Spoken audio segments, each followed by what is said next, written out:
4 Oscars, hailed as the greatest actress in history and the heroine of the most beautiful love story of the 20th century.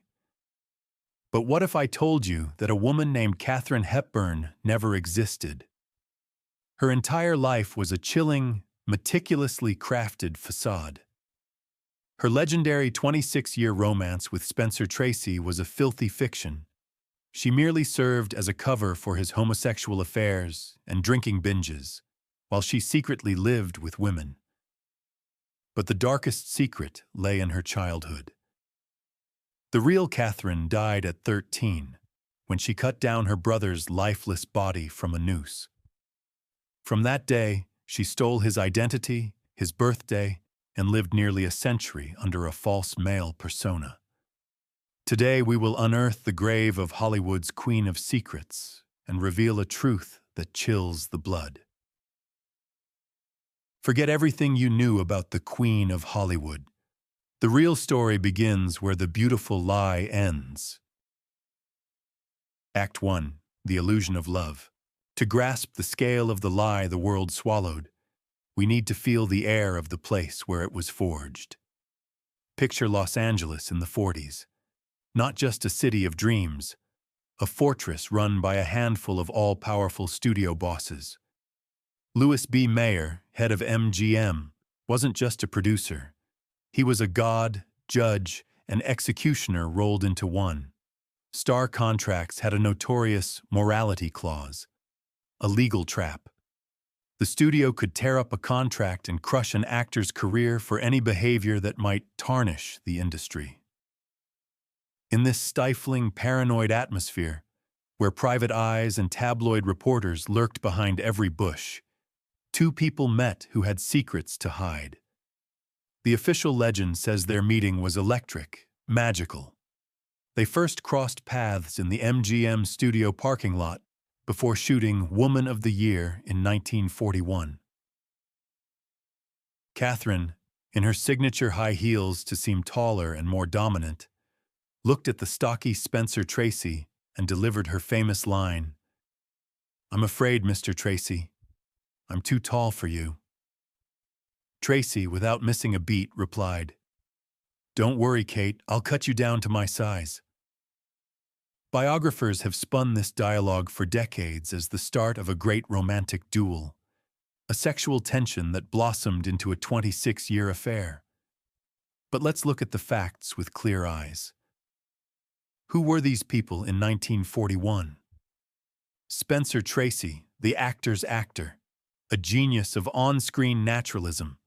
Off-screen, a walking disaster. A devout Catholic torn by guilt, a raging spirit who vanished into benders for weeks, locking himself in hotel rooms, tearing off his clothes, smashing furniture. But most dangerous for the studio were his sexual preferences. Tracy was a regular client of Scotty Bowers, Hollywood's legendary fixer, who arranged hundreds of meetings with young men. In the homophobic Hollywood of the 40s, where careers could crumble from a whisper, Tracy walked a razor's edge. He didn't need a lover. He needed a nanny and a cover. Katharine Hepburn, the arrogant Yankee, a woman with a reputation as box office poison, whose personal life was a big question mark. She lived with women, wore men's clothes, and openly scorned traditional marriage. Rumors of her affairs circulated in the Sewing Circle, Hollywood's underground lesbian community, for years. She needed status. She needed a man beside whom no one would dare ask questions. Their union became MGM's greatest PR project, spiraling out of the studio's control and taking on a life of its own. Why do we claim it was a lavender marriage? A sham union to cover orientation? Let's look at their lives. In all 26 years of their mad love, they never lived together. The official press version was touching. Spencer respects his wife Louise and their deaf children too much to divorce, and Katharine is too proud to demand it. The public wept with sentiment. A noble sufferer and a proud woman sacrificing happiness. Reality was different. Tracy lived in a separate cottage on director George Cukor's estate, an openly gay man known for hosting elite parties for men. Hepburn lived in her own mansion. They met on set, dined together, and each went their separate ways at night. Hepburn took on a role she never played in films, a caretaker. When Tracy spiraled, she, not his wife Louise, found him. Picture this: the great Katharine Hepburn, Oscar winner, sneaking through the back door of a seedy motel to clean up a drunken, broken Tracy, pay for the smashed furniture, and quietly take him home before reporters caught wind. She wasn't his lover in the physical sense. Testimonies from close friends, those unafraid to speak the truth after both were gone, point to a complete lack of sexual chemistry between them in real life. Their relationship was a strange mix of motherly care and strong male friendship. Hepburn, who subconsciously longed to be a man all her life, found in Tracy the perfect partner. He let her be in charge, be the man in decision-making, while he played the role of a spoiled child. This union benefited both. Tracy got an absolute alibi. Who would dare accuse him of dalliances with men if he was loved by Katharine Hepburn herself? And Katharine got a sacred cow. By being with Tracy, she became untouchable. Questions about why she lived with her secretary Phyllis Wilbourn vanished. The most telling moment of this great love came at the end of Tracy's life. As he lay dying, Katharine spent days and nights by his bedside. She cared for him until his last breath, but as soon as he died, she vanished. She didn't attend his funeral, the official version, out of respect for his wife and family. Reality was different. She knew her role was played. The contract was over. At the funeral, Tracy's real family was present, and Katharine, having served as a crisis manager for a quarter-century, simply stepped back into the shadows. Later, she called Tracy's widow, Louise, and said, "We were friends, Louise." To which Louise coldly replied, "I thought you were just gossip." That response shatters the myth better than any investigation. Act 2. Childhood trauma and the stolen identity. But if this romance was a shield, what exactly did it protect? What void in Katharine Hepburn's soul did she seek to fill with Spencer Tracy's presence? To grasp this, we must leave the glittering Hollywood behind and travel to a place where time stood still. To the attic of a Connecticut house, where a 13-year-old girl named Katie witnessed something that killed her forever. To truly understand who hid behind the mask of Katharine Hepburn, we need to forget the Hollywood dazzle and step into a world that seemed idyllic but harbored the seeds of destruction. We're in New York at the dawn of the 20th century. The Hepburn family isn't just a family. It's an elite club of progressive thinkers. Her father, Thomas Norval Hepburn, is a renowned urologist, a pioneer in sexual education. And this was in a time when the word syphilis was considered obscene. Her mother, Catherine Martha Houghton, is a suffragist, a fighter for women's rights. At their dinner table, they didn't discuss the weather, but venereal diseases, birth control, and politics. In this intellectual incubator grew two children, bound by more than just blood. Katie and her older brother Tom. Tom was everything to Katharine. He was 2 years older, handsome, athletic, endlessly charming. He was the golden boy on whom their father pinned his hopes. Katharine didn't just love him, she idolized him. She was his shadow. Wherever Tom went, Katie followed. They created their own sealed world where adults were not allowed. But the idyll ended on a gloomy Easter morning, April 3rd, 1921. The family was visiting friends in Greenwich Village. Katharine, then 13, woke up and, as usual, went looking for Tom. He wasn't in the bedroom. She checked the living room, the kitchen, empty. Her instincts led her upstairs, to the attic. What happened in the next few minutes holds the key to her entire subsequent life. She opened the attic door. In the dim light, she saw a silhouette. Tom hung from a beam. The noose was made from a torn sheet. Here, most biographers put a period and move on to deep trauma. But the devil is in the details that chill the blood. Medical reports and memories point to the strange position of the body. Tom's knees were bent, his feet almost touching the floor. Theoretically, he could have stood up at any moment and saved himself. But he didn't. This wasn't a cry for help. It was a cold, determined intent to leave. But even more terrifying was Katharine's reaction. Imagine a 13-year-old girl. A normal reaction would be to scream, panic, run. Katharine made no sound. In a state of icy shock bordering on catatonia, she approached the body. She didn't run to her parents immediately.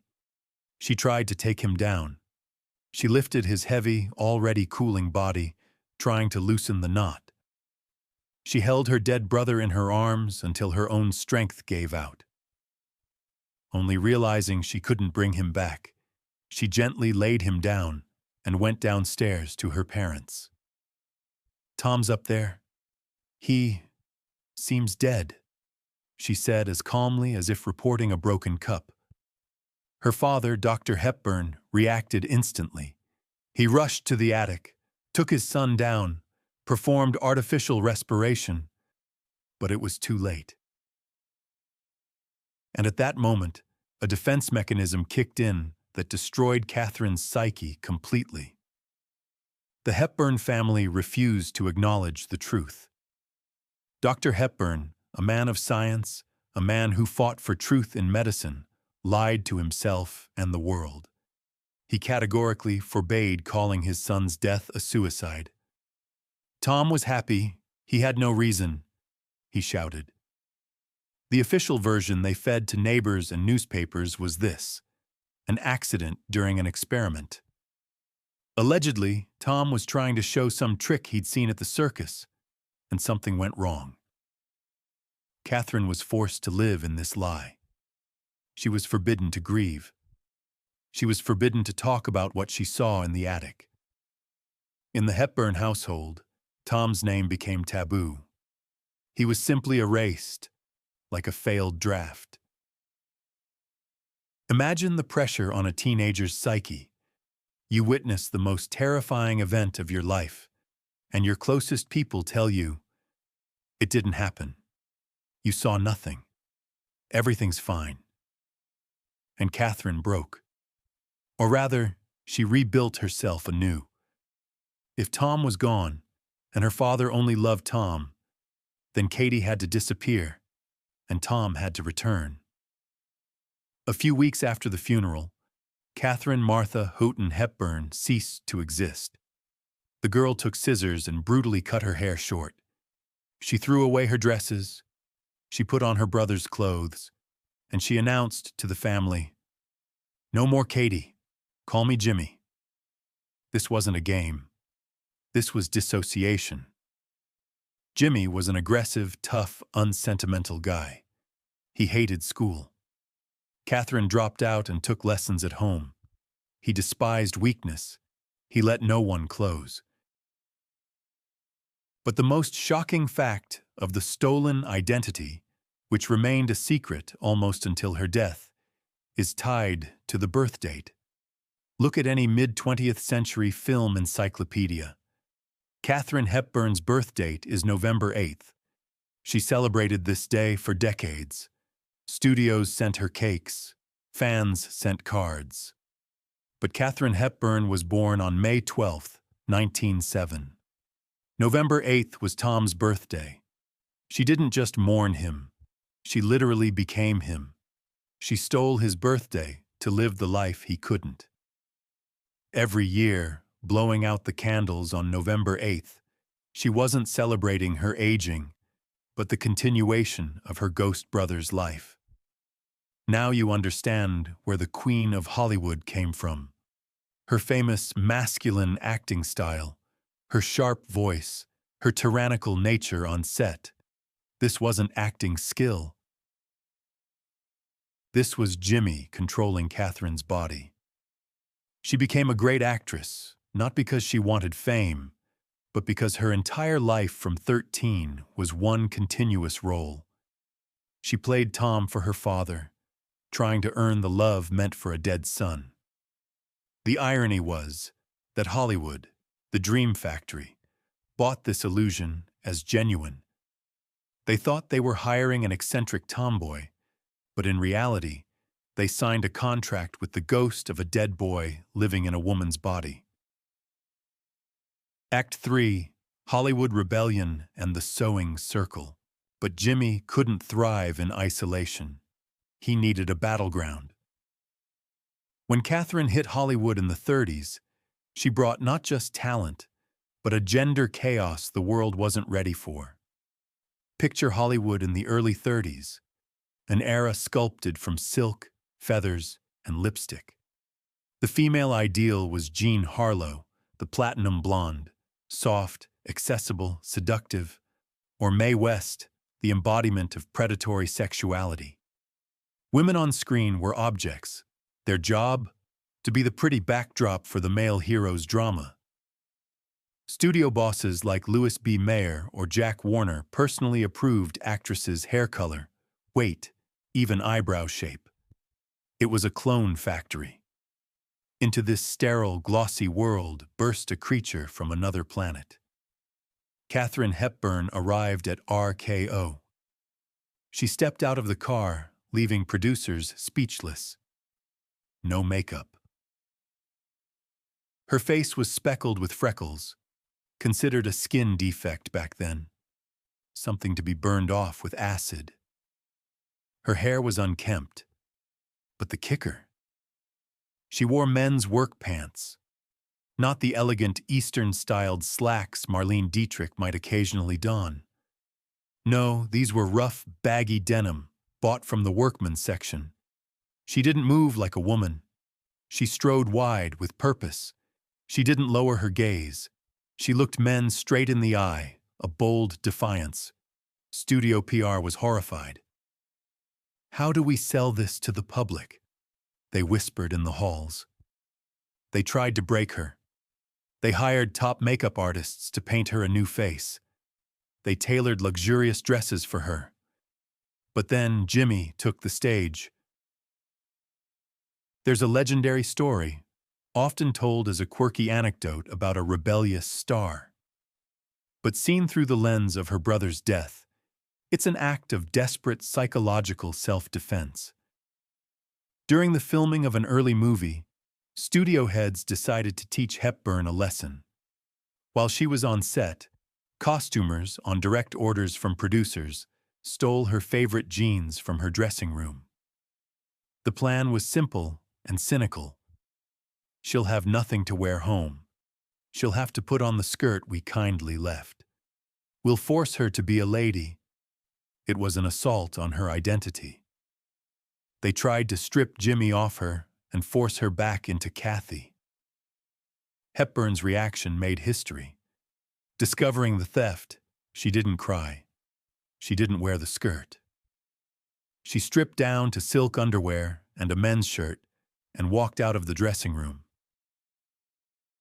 With her head held high, icy calm, she marched through the studio to the cafeteria.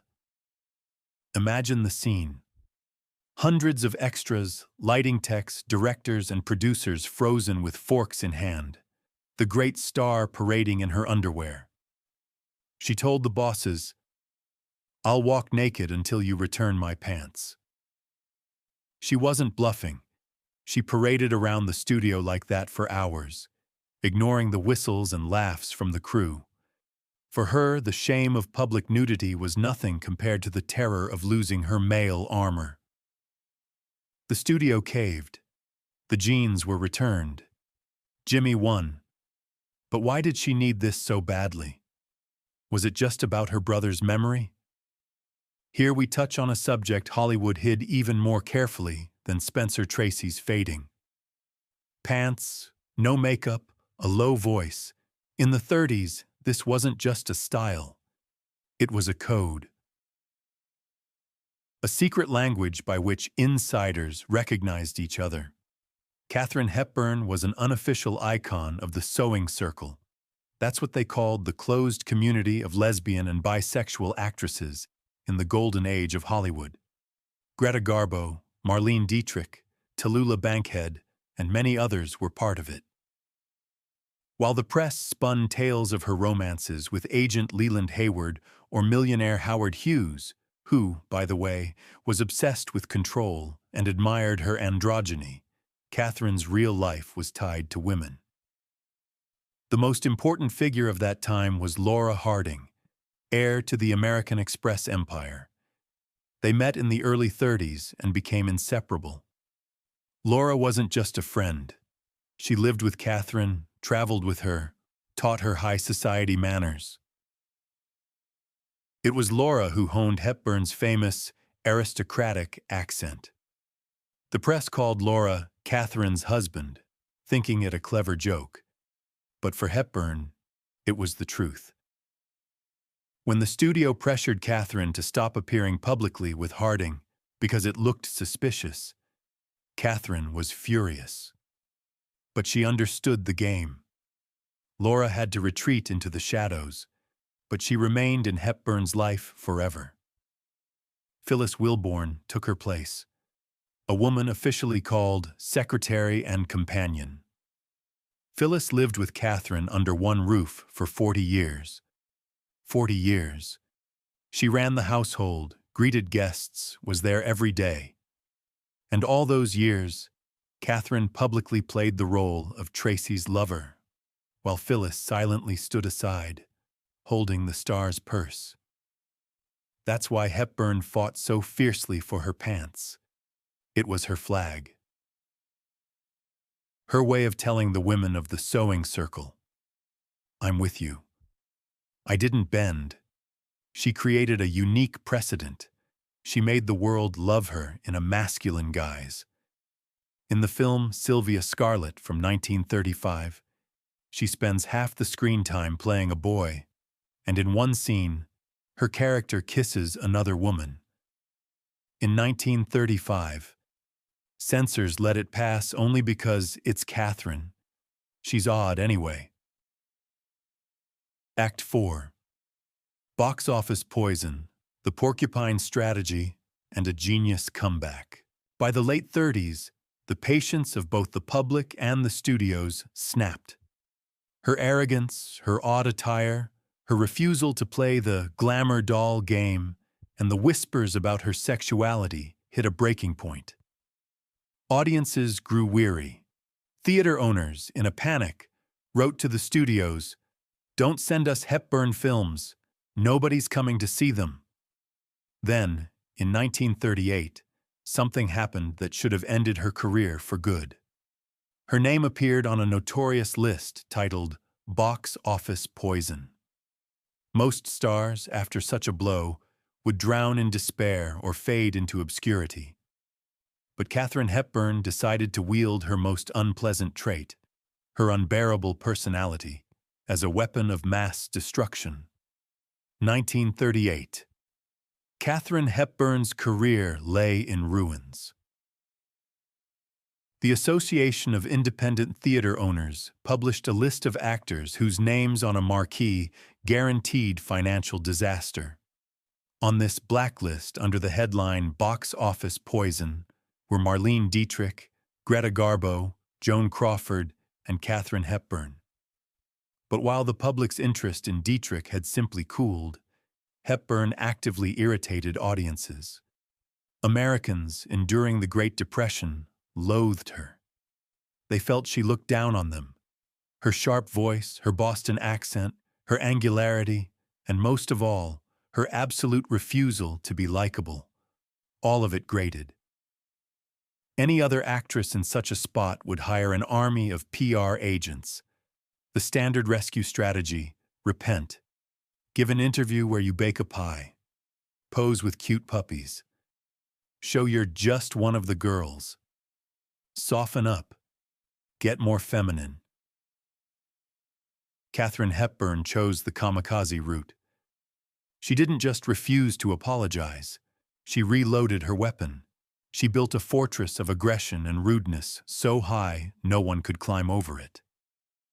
Hepburn's relationship with the press and fans became a textbook on how to become the most hated person in the room. If a fan approached her in a restaurant for an autograph, she wouldn't just refuse. She might knock the pen out of their hand. She might loudly scold them for invading her personal space. Once, when fans tried to photograph her without permission, she snatched the camera and smashed it on the pavement. With journalists, she acted like an 80th-level troll. She openly mocked them. When asked about her personal life, she'd spin wild yarns. "Do you have children, Miss Hepburn?" "Yes, 5. 3 colored and 2 white." "Is your father really a doctor?" "Oh no, he's just a common drunk. We live in a ditch." Reporters wrote about her as Katharine the Arrogant. Why did she do it?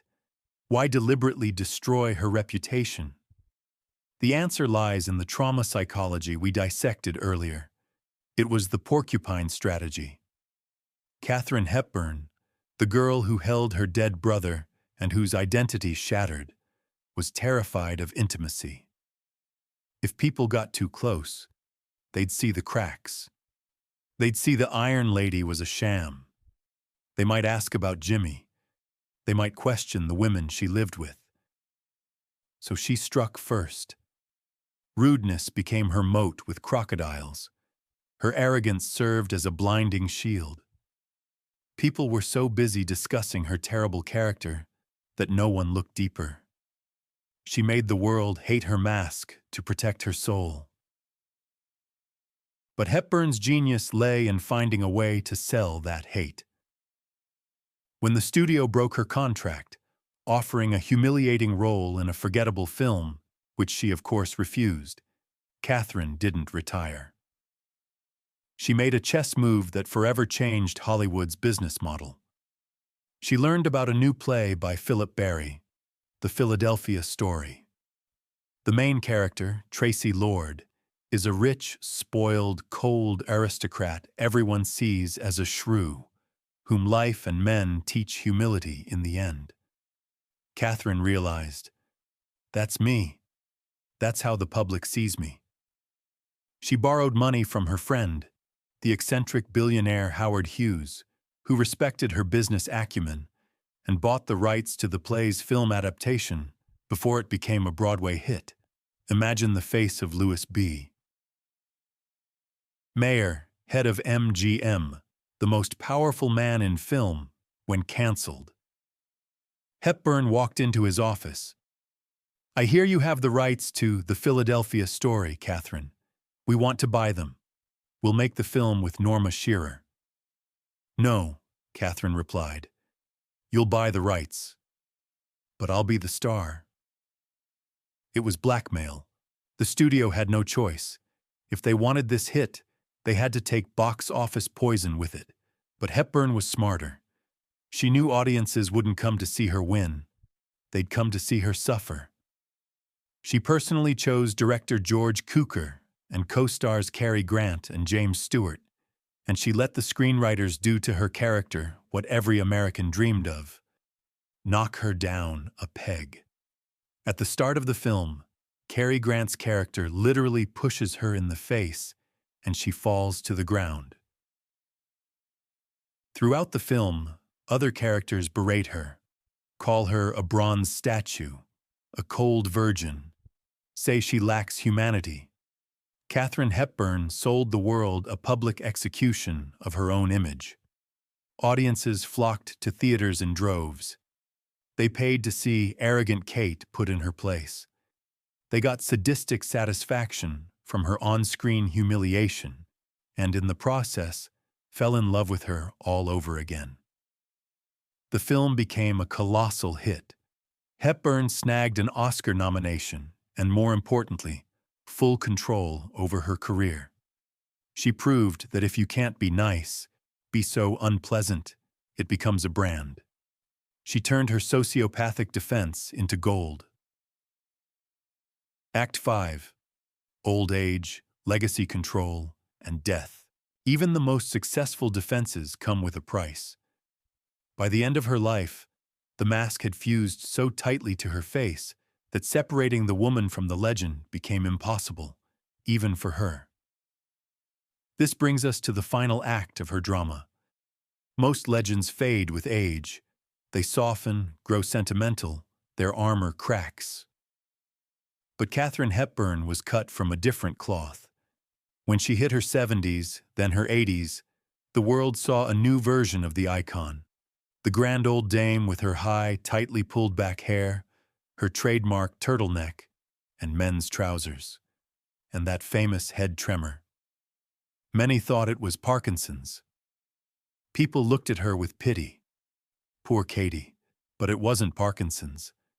It was an essential tremor, a genetic mark inherited from her grandfather. Even this physical ailment she refused to see as a weakness. When directors complained about her shaking, she'd snap, "I just won't shake in close-ups. Shoot faster." But the most remarkable thing happened not on set, but in the media.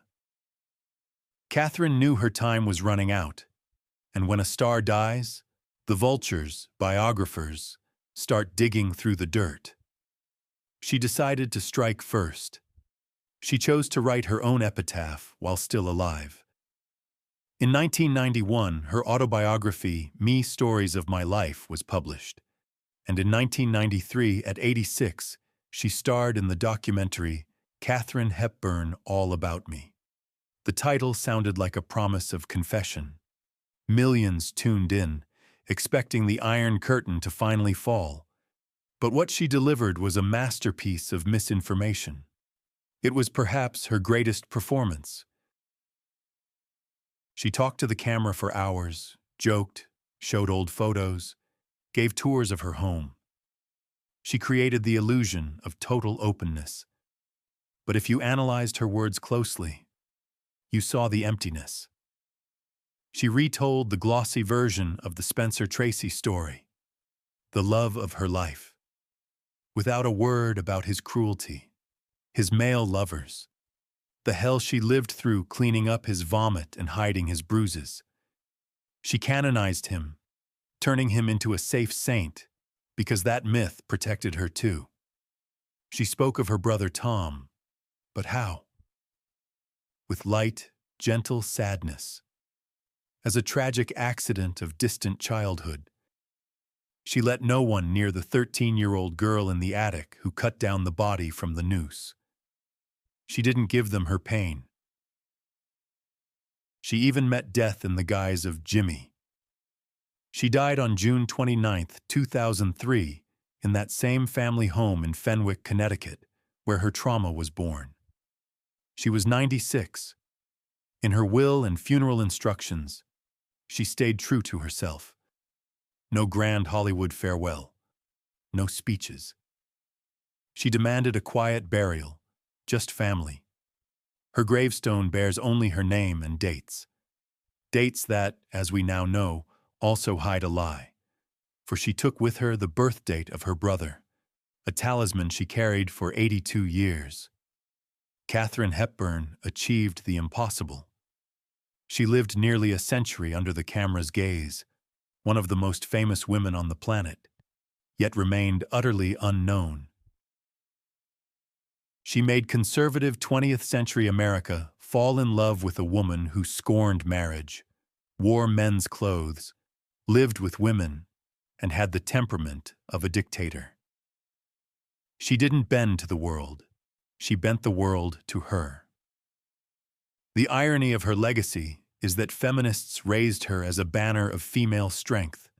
But the truth is, Katharine Hepburn never wanted to be a symbol for women. Her whole life she tried to prove to her father that she could be as cool a guy as her dead brother Tom. And you know what? She did it. The next time you see Katharine Hepburn on screen, in The Philadelphia Story, in The African Queen, or in On Golden Pond, look into her eyes. You'll see not just an Oscar-winning actress, you'll see a brilliant architect of her own fate. A woman who built a fortress of lies to survive a reality too painful for the truth. The story of Katharine Hepburn is proof that sometimes a mask isn't a way to hide. It's a way to keep your face when your soul is falling apart. She beat Hollywood, she beat time, and in a way, she beat death, becoming an immortal myth we still can't fully unravel. Act 6. The Illusion Unveiled. Reality outdid expectations. The grand love story was a grand deception. The style icon became a cry for help, and the Queen of Hollywood remained a scared teenager in men's trousers. You've learned why Katharine insisted on being called Jimmy, how she fought for men's clothing, and who truly shared her bed. But Hepburn wasn't alone. She stood as a general in a vast underground army. Your understanding of this tale remains shallow if you don't know about the Sewing Circle, a secret network of lesbians in Golden Age Hollywood that wielded more power than you can imagine. Hepburn only cracked the door open, but behind it lies an entire world. Want to hear this story? Then write to me and I'll ensure you learn about other great actresses who led double lives and how they outsmarted the system for decades. Like this story? Subscribe to the channel. Hit that damn bell so you don't miss a single video. Tell me where I might have slipped up, what confuses you, or what you disagree with. And by the way, what do you think about this story?